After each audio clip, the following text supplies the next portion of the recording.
where best friends and next-door neighbors, Willow and Lillian, spill the tea on murder, mysteries, and other things that go bump in the night. So get your favorite teacup ready, and let's get into it.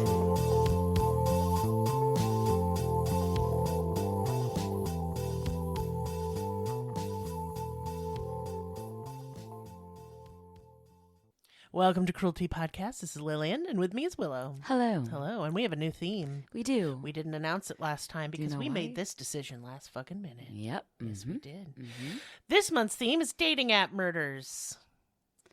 Terrifying. Yeah. As a single person, I'm not on the apps for this reason. Yeah. Terrifies me. We've covered a few before, like the Craigslist killer. Mm-hmm. Mm-hmm. But this time we're going to kind of focus on it. And I'm not going to pick any from Craigslist. Okay. Because it wasn't traditionally a dating app. I had a roommate that used it as a dating app. I've used it was as creepy. a sex worker app back in the day. Of course. Mm-hmm. Yes, but anyway, trigger warnings. Actually, we don't have any. We don't have too many. Just murder. Okay. Abuse of a corpse. Oh. But not sexually. Okay. So I don't think there's any of that, actually. If there was, it was not reported on. So I'm not going there. This case is brutal, though, and heartbreaking. And wouldn't have been solved if not for the friends of the victims. This is the case of Khalil Wheeler-Weaver. So this story features the dating app Tagged. And I had never heard of it until researching this episode. I've never heard of it. It's free to use, and it's much like Hinge or Tinder, where it kind of matches you with people in your area for dates and hookups. It has some other features, but we're not going to really get into them because they don't really apply to this case. But yeah, it's where, like... Well, before I was married, I didn't use apps at all, so I'm not surprised I haven't heard of it. Mm-hmm. I used OkCupid and Plenty of Fish, but they weren't apps at the time, they were websites. I didn't own a cell phone. Right. Until, like, 2013. Mm-hmm.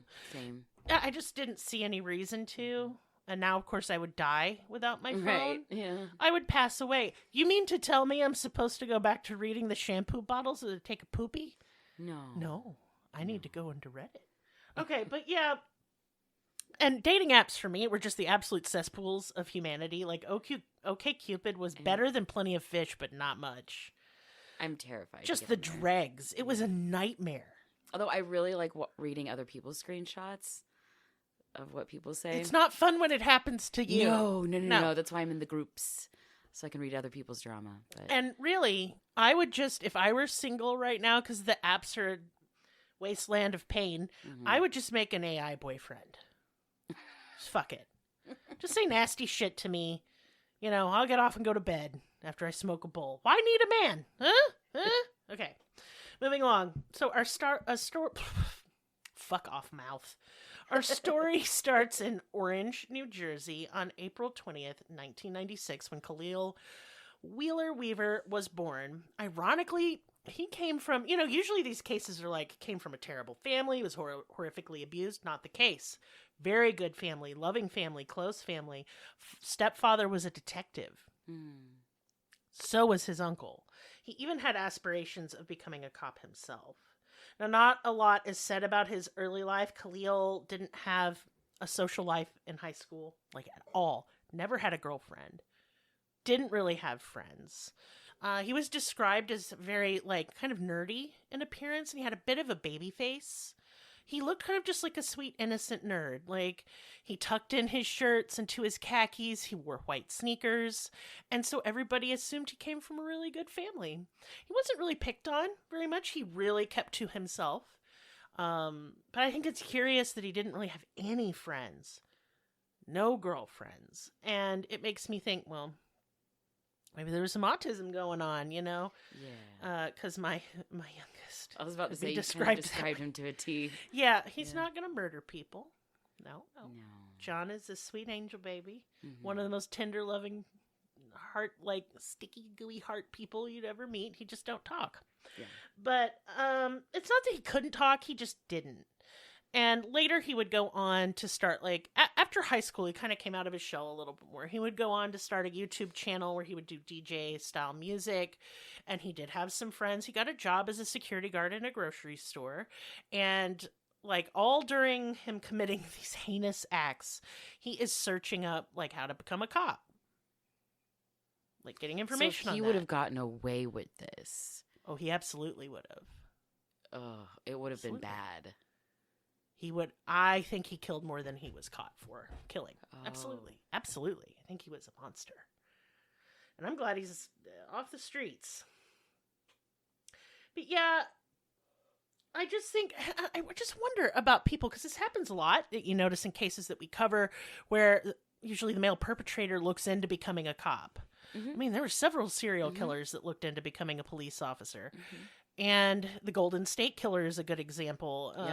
And I just think, why? You know, it just seems like you're on the opposite end. Why would you? Well, I mean, I get it. Ease of access to victims, being Evidence. beneath suspicion, can tamper with evidence, you know, maybe influence the course of an investigation. Right. And what year, like what time frame did this take place? 2016. Oh, okay. I was gonna say, and they could fuck with paperwork, but it's kind of no paperwork fucking with here. But I wonder if part of it was that he admired his stepfather and uncle and wanted to follow in their footsteps. Maybe he thought that was what would kind of turn things around for him. Or it was already so familiar because he grew up around it. Thought that too, that it's just an easy answer, you know. But he did not go on to become a cop. Thank goodness. And Orange wasn't like a proper town. It sounds make-believe. Well, it was kind of like where we live, Holiday Island. So it was, which also sounds make-believe. It super sounds make-believe. Y'all, there ain't no holiday. It's not an island. It's a man-made peninsula. Someone asked me once if Holiday Island was like an amusement park type. No. Like where you had different holidays that you would celebrate and stuff. And I was like, oh, no.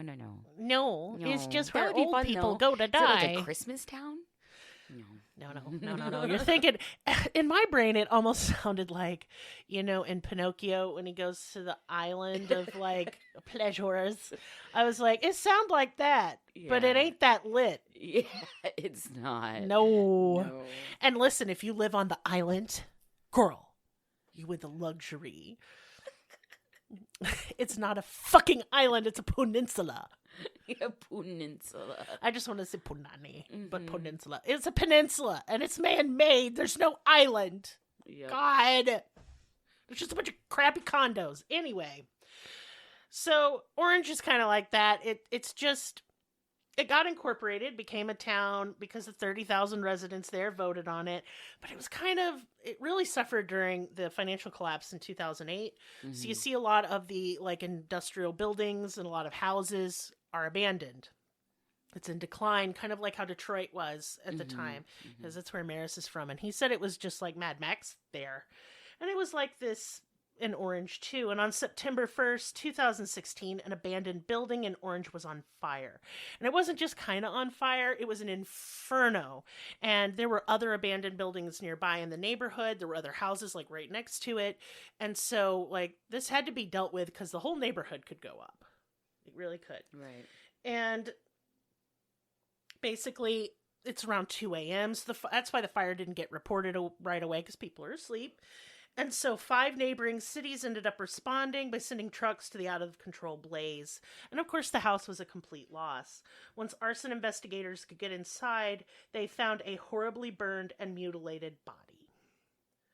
The lead investigator said it was the most horrifically mutilated body he'd ever seen. But some of that, keep in mind, is from the fire. And I'm not so sure how much of it was done by the killer. And there are no details, so I couldn't tell you. I'm just putting it out there. Like a lot of killers, this one watched the fire in the gathered crowd. Killers, especially those who use arson to cover up their crimes, will often return to the scene of the crime to witness their handiwork. Sometimes it's for an illicit thrill. Sometimes it's kind of like, you know, out of paranoia to make sure that they're getting away with it, pretty much. But the killer in this one was just chatting up the crowd, having a real good time. And Oh I my find God, it was that, like he was at a show, yeah, and I find that fucked like a up. horse race or something. Yeah, Yeah. spectator. Yeah. Just gross. There he was, just right outside watching. The body would be identified 14 days later by her dental records. Her name was Robin West. She was a sex worker from Chester, Pennsylvania, and she was only 19 years old. Robin grew up in Philadelphia, and her young life had been very difficult. She was in and out of mental hospitals and other institutions for behavioral and assorted mental health issues. But I don't want to dwell on what made her short life so brutal and full of pain. She was a strong woman, resourceful. She loved singing. It was absolutely stunning. She was beautiful. She visited New Jersey with a friend and had only planned to stay a few nights. As Robin and her friend were walking, a car stopped, a silver sedan. Robin's friend would later report that the driver was mild-mannered. He was polite and friendly. It put both women at ease. He asked for Robin's company that night, and she got in the car with him. And she was never seen alive again. And yes, almost all of our victims here are sex workers. And, y'all, it just sucks so much in covering these cases when they talk about sex workers. Like, they'll throw in little jabs. You know what I mean? Like, her friends didn't want her doing this. It just feels like it puts blame on them. Yeah. And I hate it.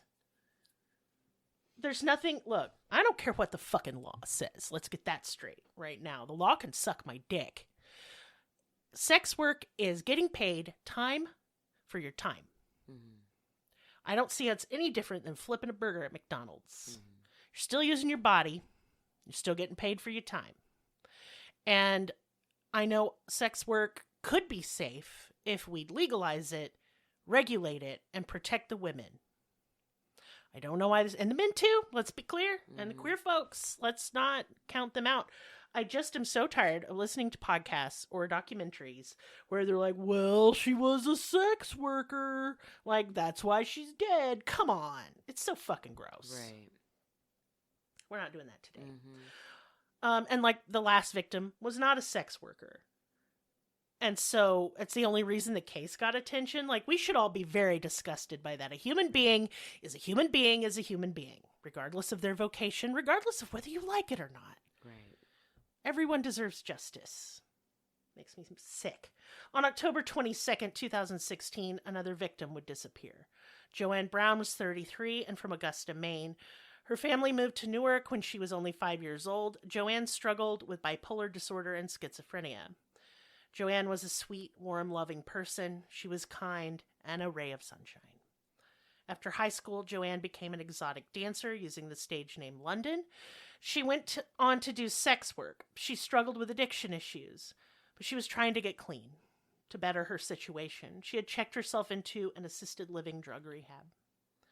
On the afternoon of the 22nd, Joanne and her friend were outside of a Popeye's Chicken in South Newark. The same silver sedan pulled up, and he pointed at Joanne. She got in the car and was never seen alive again. Joanne had left her phone at home. She asked the man driving the car if she could borrow his phone to call her friend to let her know when she'd be done and like where she was going on their date. This is something common that sex workers do. You have a safety friend and you text them or you call them and let them know where you're going, how long you're going to be. Yeah. Yeah. But of course she didn't know where they were going because he lied. And he had no intention of letting her go. The killer took her to an abandoned house in Orange on Highland Avenue. He'd already prepared it ahead of time before he went out, looking to pick up a sex worker. The killer wound duct tape around her head and face and then strangled her to death. The killer then called Joanne's friend and breathed into the phone and hung up. Joanne's friend tried calling the number back but never got an answer. Her body wouldn't be found for over a month. Oh my God. Because she was a sex worker. Nobody gives a shit. Well, and it was an abandoned house. Yeah, the police just didn't even look for her. Mm-hmm. They had this fucking dude's phone number. Right? They didn't look They for could her. have just tracked They it. didn't give a shit. The police super don't give a shit in this case, and it's really infuriating. Before Joanne's body would be found in that abandoned house, the killer would claim 2 more lives. Tiffany Taylor was a professional dancer, going to college in Florida. She ended up getting pregnant and dropped out of school and moved back to her home state of New Jersey. She did sex work to make ends meet and was living in her car. Tiffany was 33, and she had a younger man as an admirer. He was 20, 13 years younger than her, and he was just kind of obsessed with her. He was constantly haranguing her, asking her out, begging her to go on a date with him. And she was very beautiful, so I mean, I get why. But she wanted nothing to do with him. She was pregnant. He was too young. She's just trying to make it. She's just trying to get by, and this is annoying to her. Right. She refused his advances. But in April of 2016, it seemed he'd finally worn her down, and she agreed to go out with him if he paid. But in reality, she planned to rob him. Mm-hmm. I love this girl.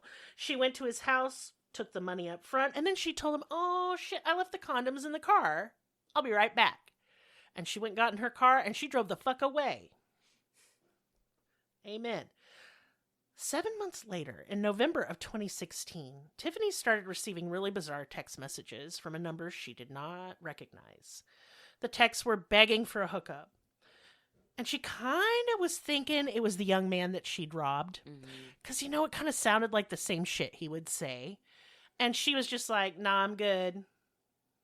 And she got a new phone, but the text started up again. Weird.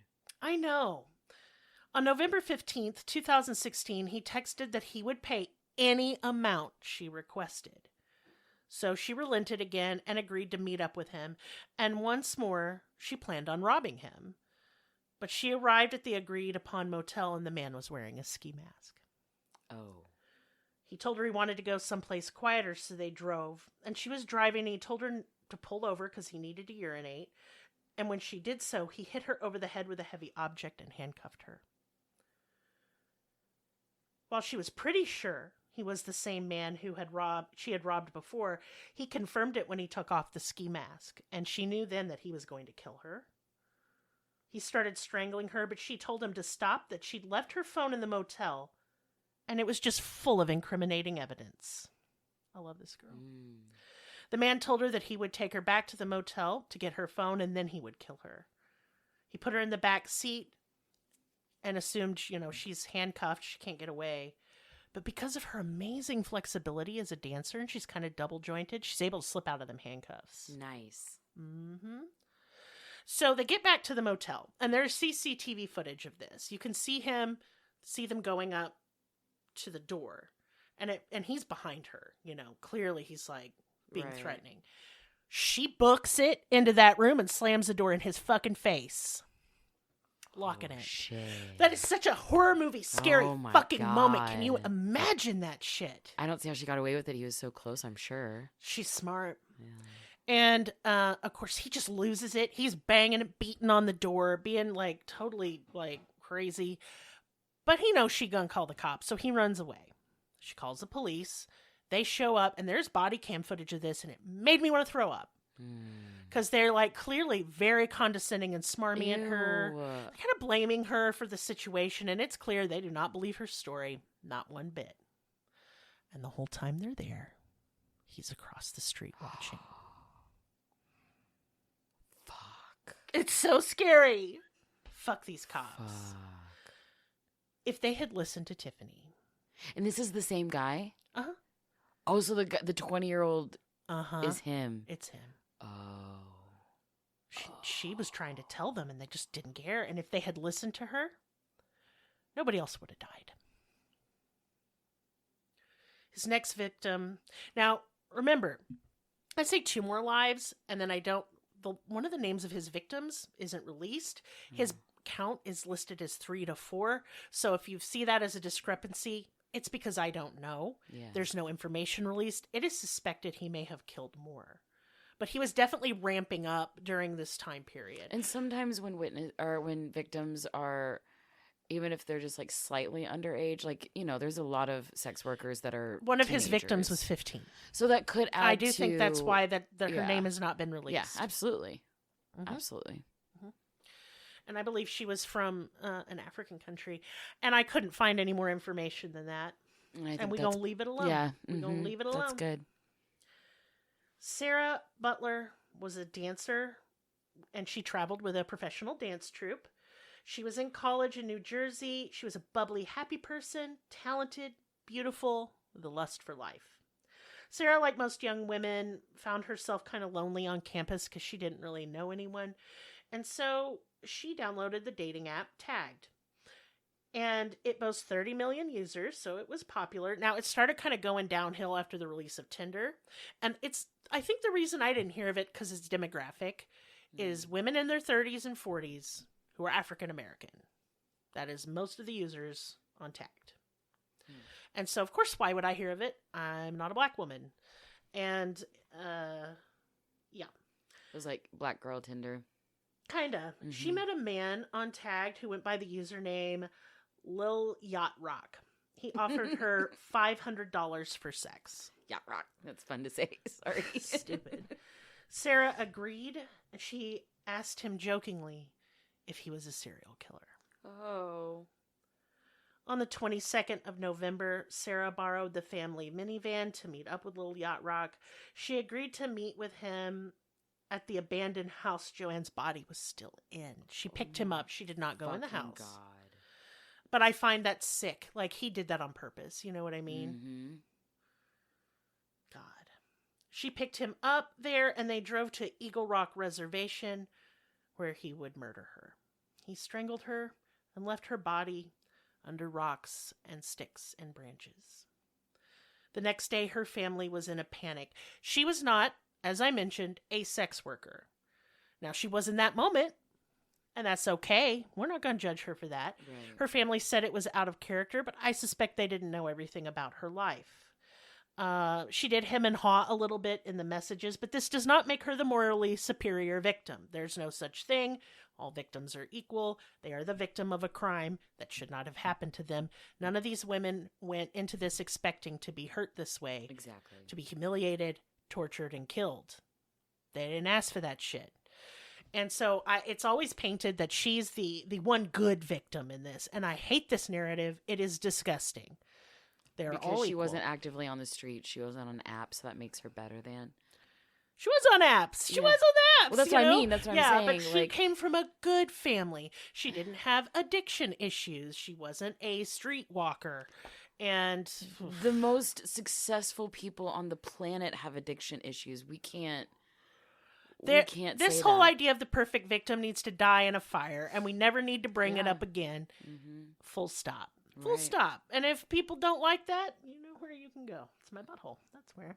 Mm-hmm. So clearly, police are not paying attention to the other murders. They super don't give a shit. Right. They didn't investigate the first woman's murder at all. Mm-hmm. They just stopped. They're like, well, we identified her body and we're done.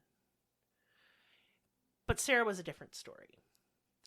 And even so, she comes from a better background, according to them, and her disappearing would be very out of character. Because she's black, they don't care. Oh, my Lord. The police didn't give a shit about someone going around killing black women, most of which were sex workers, and they didn't care about her because she was black.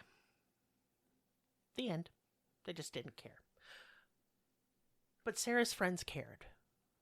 And they weren't going to let this go on. Samantha, a close friend of Sarah's, went to Sarah's house and logged into her laptop. These two were like thick as thieves. They had each other's passwords. And of course, she's digging around trying to find where her friend could have gone.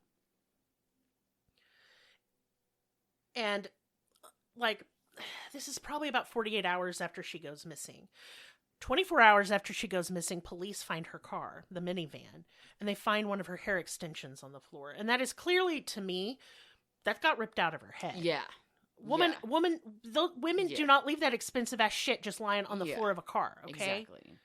And she had beautiful extensions. They cost money. So, but they were just like, blip, blip. They didn't care. So as Samantha's in her laptop, she pulls up Tagged. And she can see there the conversation with Lil Yacht Rock. So the rest of Sarah's friends get together. And I love this so much. They create a fake profile. Oh, good for them. With a picture. And they start messaging this dude. Good for them. Mm-hmm.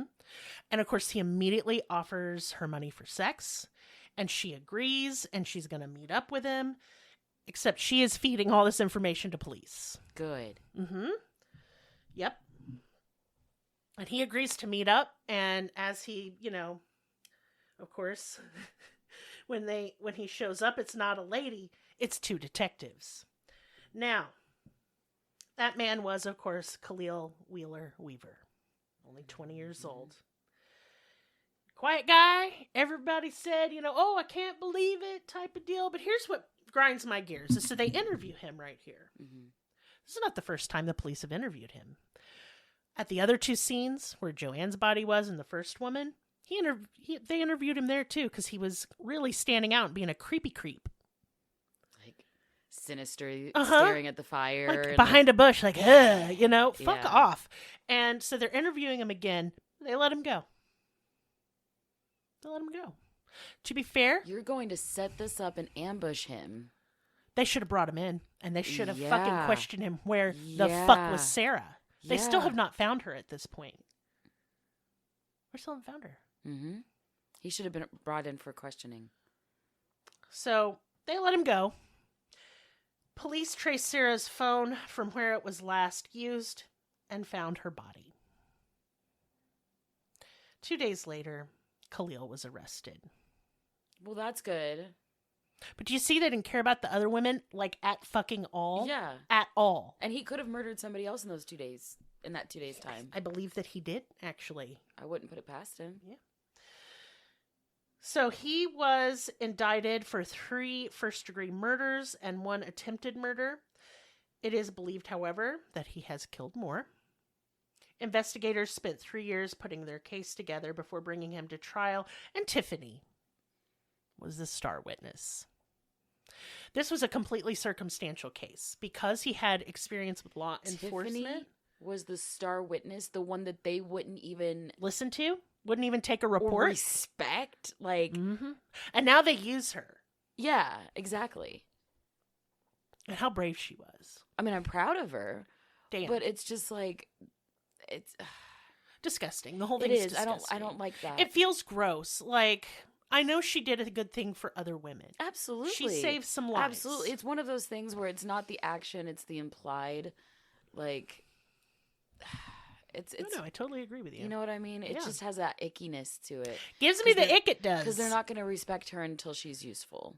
And that's how women are just treated. Especially black women. Yeah, I fucking hate it. Yeah, I don't like it either. It makes me really fucking pissed off. Mm-hmm. So, yeah. When I say, like, he covered his tracks, he wore gloves, he wore condoms, and in fact, only a tiny bit of his DNA was found under the fingernails of one of the victims. And so, without Tiffany, this case would not be solved. He would not have gotten any prison time. Without Sarah's friend Samantha, he wouldn't have been caught. Yeah. He would not have been caught. Yeah. And you say, well, the police could have looked at her device.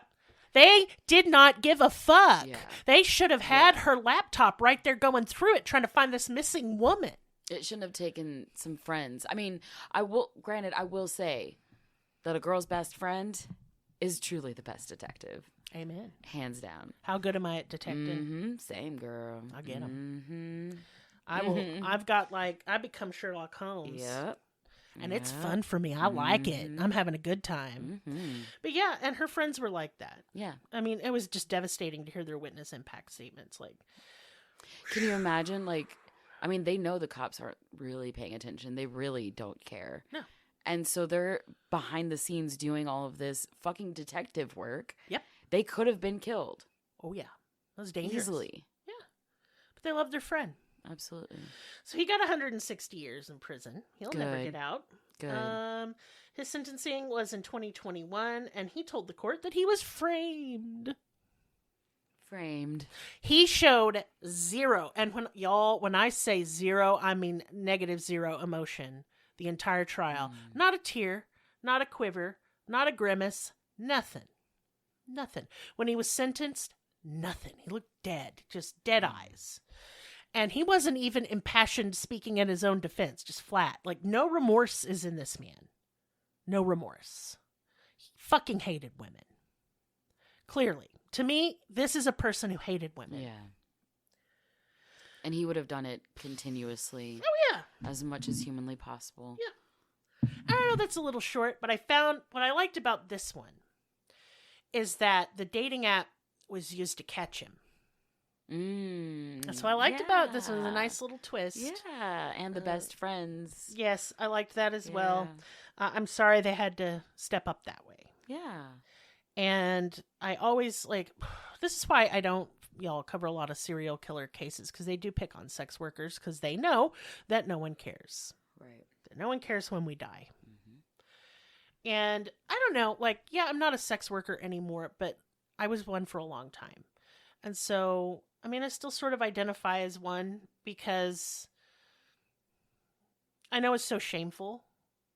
And I know we have sex workers listening, because you all have reached out to me. And I want you all to not feel ashamed, and to stay safe, of course.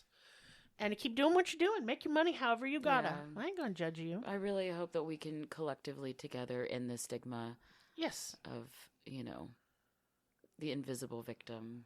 That's stupid. Stupid. It's not a moral thing. No. And if you think it is, I just don't care. I mean, I just don't. I don't see how it could be a moral thing if there's two sides to the transaction. If we are both consenting adults and we Yeah. agree this is what we're going to do, Literally. and you're going to give me a little money, You're paying for it. don't You're tell me it's actively any seeking different. it, and you're paying for a service. That's like hating people with busted pipes because they called a plumber. I see it no different. Exactly. I'm having more fun than the plumber. That's true. I'm not digging That's around true. in poop Getting usually. a little less dirty than the plumber. Usually. Look, as a dom, I did some wild shit. I bet you. I hurt some people. I They don't asked for need it. details. Yeah, but I don't know. If you're a sex worker and you're listening, hey, I love you, and you're not shameful, and you're good, and you deserve respect and love and care. And if something ever happened to you, that shouldn't be something people say with derision in their voice. They need the respect in their voice. Absolutely. Because it's a job just like anything else. So, know it. Know it. And join our Discord. Huh? Yeah, do it. Come talk to me. That is a judgment-free zone, by the way. Yeah. Anybody come at any of my friends sideways in my Discord and you are banned, but first you're mocked within an inch of your existence and trust. after. Oh, we will talk shit. Mad shit about you when we kick you out. Listen, I'm really good at mocking. So don't force it out of me. Just come in there.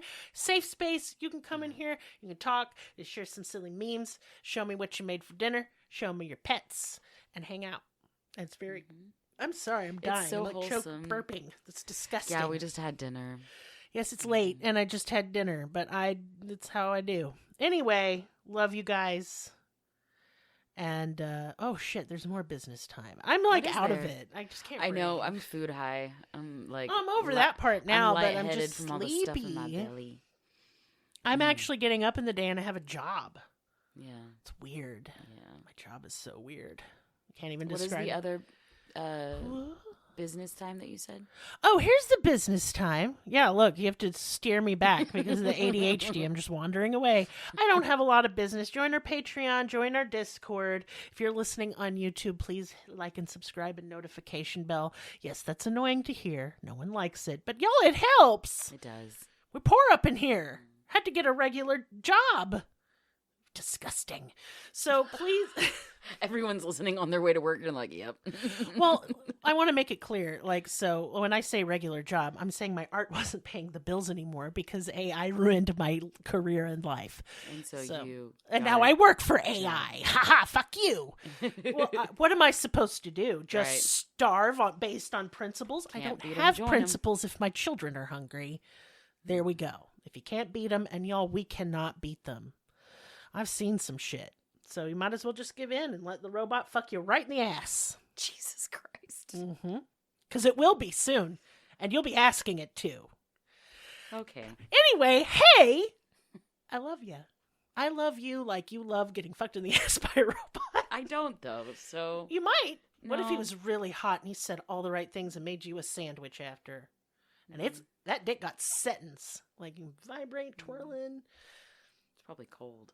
No, it warm. He warms it up for you. He's considerate. I'm here for it. That's second husband. Second I consort. need flesh. It'll feel fleshy. Ew, okay, I'm done. She's just... she's going to get herself an AI husband, and I No. support it. She says no now, but you just mark this. y'all mark it on your calendar, the date that she said no, and we'll see later. Anyway, I'm being foolish and I'm going to go now. Bye.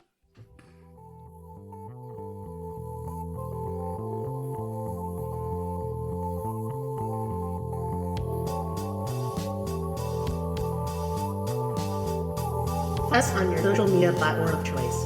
Linktree/cruelty has all of the links. Check out our Patreon for exclusive episodes, merch, ad-free episodes, live ghost hunts, and much more. Please be sure to subscribe. New episodes are uploaded weekly. Thank you so much. See you next time. Music and production by Libby.